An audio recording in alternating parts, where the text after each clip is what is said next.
The FIA has voted for rule changes ahead of the new season, and it looks like the competitive manner is going to be emphasised to a greater extent as we speak. So far, the aspects of the car that will undergo changes are the DRS and the driver cooling, but there is plenty more that we're going to see as novelty, not just for 2025, but 2026 as well. With this in mind, is the FIA bringing more drama to the sport? And more importantly, is it pushing the teams to be more genuine and innovative with such strict regulations currently in place?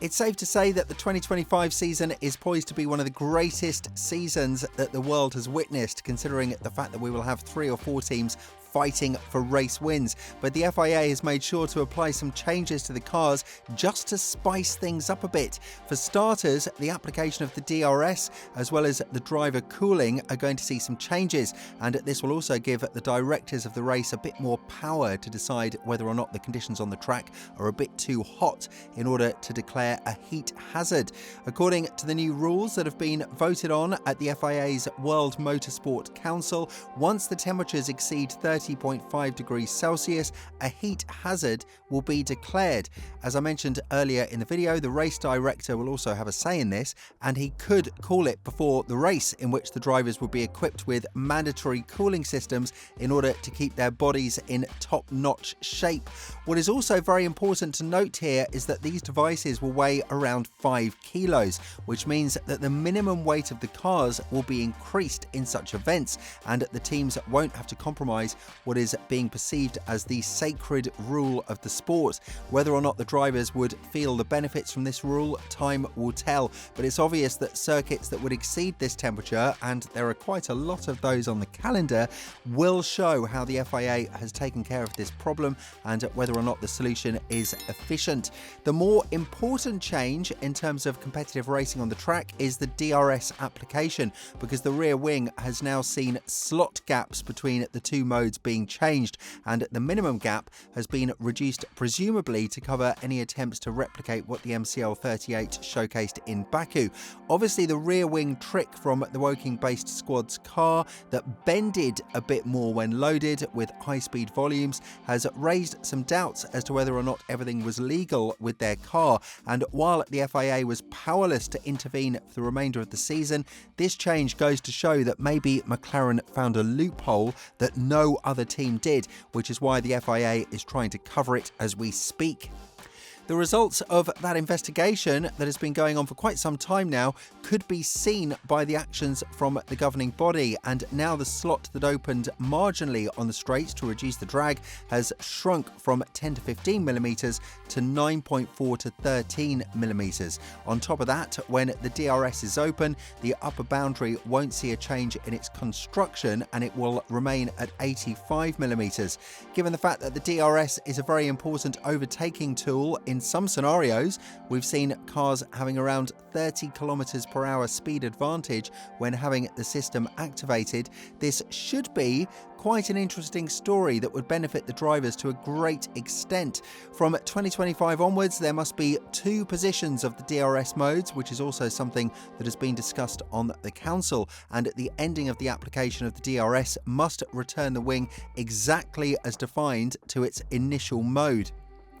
These changes should benefit teams like Ferrari and Red Bull, because they have been the ones struggling to catch up with McLaren. And while Mercedes had their own questionable solutions with their front wing and the aerodynamics of the car, it would be uncertain as to how this will affect the development of the W16. Again, this raises a very big question as to whether or not the MCL38 was technically an illegal car for the majority of the season, but that is now in the past because they've already won the Constructors' Championship, and Norris has been able to keep us entertained at least until Brazil, where his fumble will be studied for years as to how he failed to convert such an advantage into a miserable loss that cost him the championship against Verstappen. But apart from 2025, the FIA World Council has voted on some changes regarding the 2026 regulations, and as you can probably already imagine, we're talking about the active aero components. The regulations governing this part of the car, as well as the dimensions of of the floor body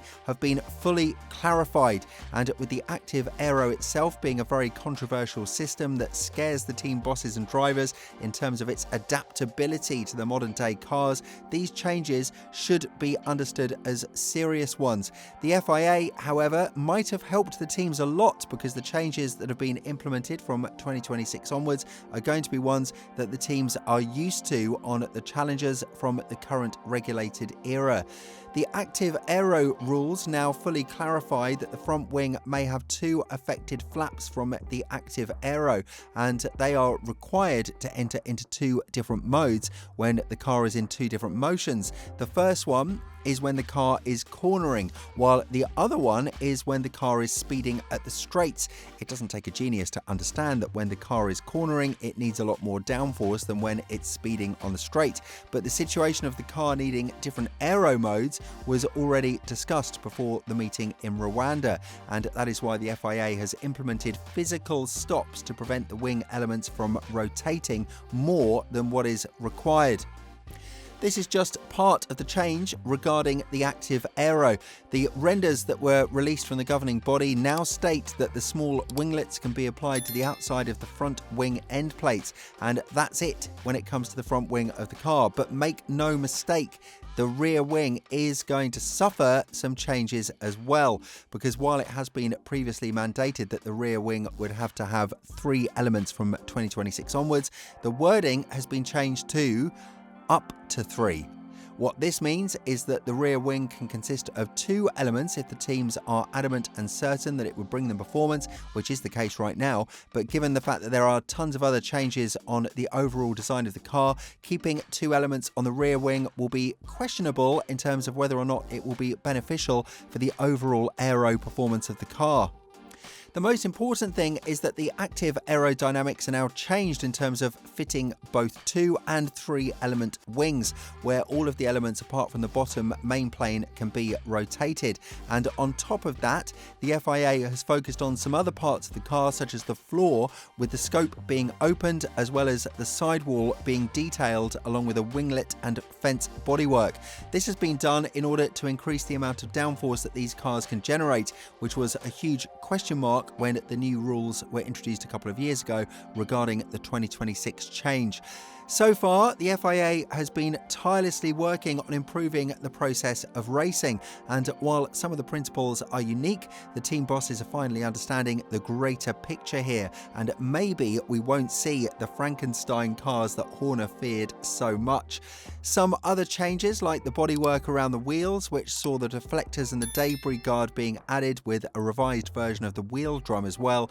are also adding to all of these changes. So all in all, it is going to be a very interesting period for F1 fans and the teams to try and innovate as much as they can to get ahead of the rest of the pack. This all comes at a time when the FIA has received tons of criticism for its governing process, and now that Ben Sulayem has grabbed even more power in his hands, it's going to be interesting to see whether the drivers and the team bosses will be satisfied with the direction in which the sport is moving. With all this in mind, what do you think about all of the changes being implemented for 2025 and 2026? And more importantly, do you think that there is a situation in which we are going to see a deterioration between these two sides yet again after these changes? Let us know in the comments below.